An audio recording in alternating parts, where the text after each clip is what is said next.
Vi skal ud og termografere et hus her, der er bygget i midten af 90'erne, og vi skal se på isoleringen, og vi skal kigge lidt på, om huset er tæt.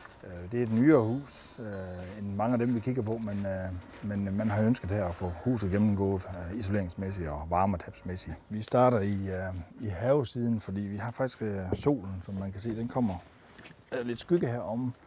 Solen den har jo også infrarøde stråler, så derfor så skal vi sørge for, at den ikke snyder os, når vi måler med kameraet.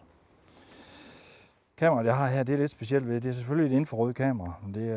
Det måler temperaturforskel ned til 0,1 grader og er meget, meget finfølende. Og det vil sige, at vi kan sådan set se de mindste temperaturforskelle, der ligger på en facade. Samtidig kan vi se, hvis temperaturen udenfor er lav nok, så kan vi faktisk se murbinder og sådan nogle ting i. Bare det, de stikker igennem, det giver en anden temperatur på overfladen. Under forudsætning af, at det er stillevejr. Hvis det blæser, så kan vi godt blive snydt lidt.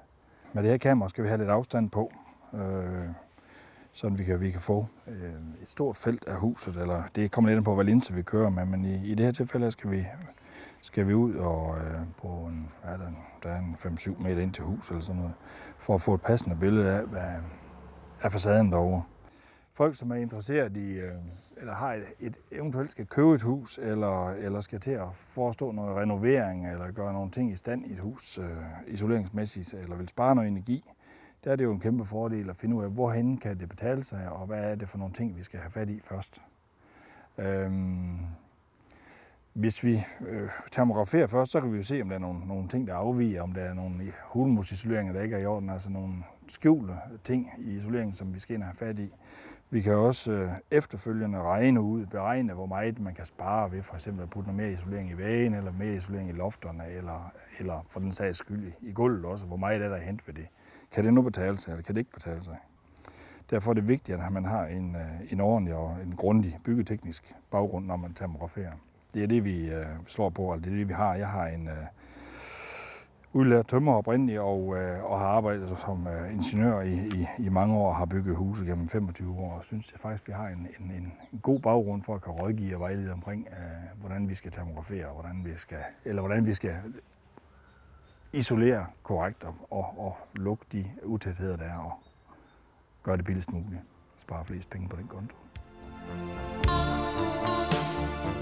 Vi går rundt og kigger på temperaturforskellene og måler, og så tager vi billeder og laver nogle.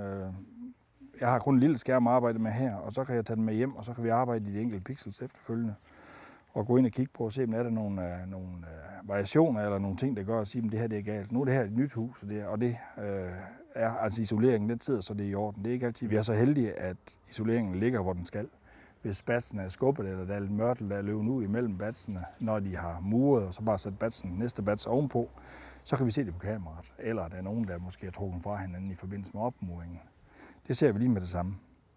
Og det giver altså et godt billede af at sige, okay, og vi ved nøjagtigt, hvorhen det er, hullerne er, eller hvorhen fejlen ligger. Det dokumenterer vi på et infrarødt billede selvfølgelig, men også på et tilhørende digitalt billede. Så man kan bagefter gå ind og sige, om det er den mursten, eller det er de mursten der, vi skal pille ud, eller det er der, det er galt, hvis der er nogen afvigelser. Hvis man har et nyt hus, der er bygget efter 1. april 2006, så er der kommet de nye isoleringskrav, nye krav til isoleringen og nye krav til tæthed. Og det gør, at der trykprøver man også huset samtidig.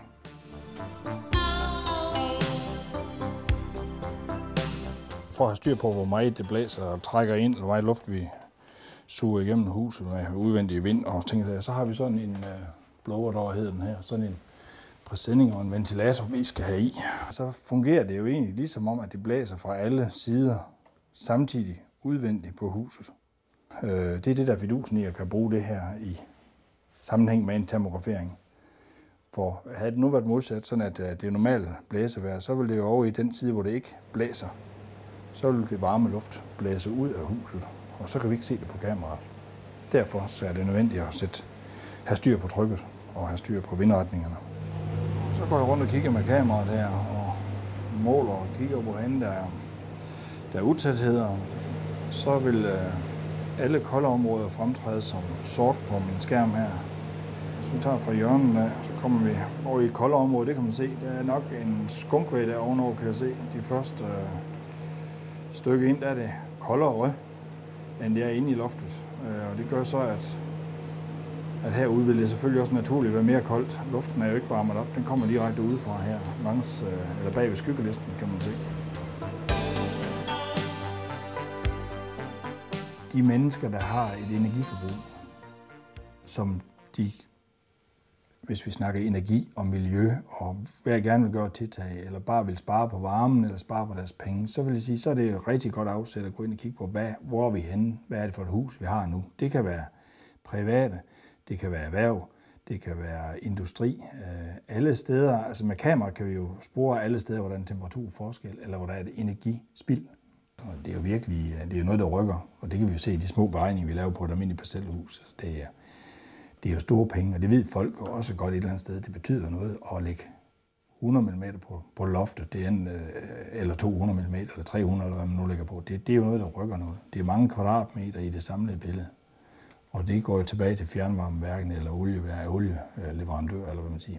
Direkte besparelser. Men det kan vi regne ud, og vi kan regne ud, hvor lang tid det tager en penge lige hjem igen. Og det kan vi konkret lave et forslag til kunden, og det gør vi også.